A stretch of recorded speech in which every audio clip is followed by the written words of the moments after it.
Hi everyone, good morning.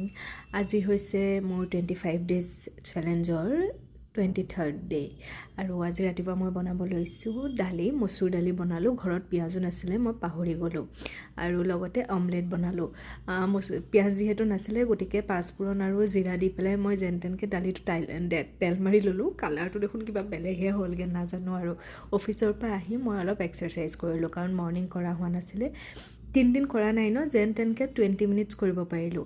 আৰু এয়া চাওক বাহিৰত আজি আকৌ বৰষুণ। অলপ আগত ৰ'দ দিছিলে, কাপোৰকেইটা বাহিৰত উলিয়াই দিলোঁ, আকৌ বৰষুণ দিলে।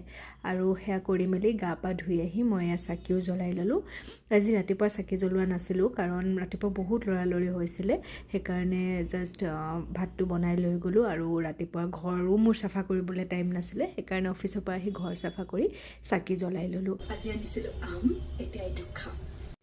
আৰু অফিচৰ পৰা আহোঁতে এটা আম লৈ আহিছিলোঁ, তাকে খালোঁ। লগতে ৰাতিপুৱাৰ ভাত আছিলে, সেয়া ডিনাৰ কৰিলোঁ। বাই।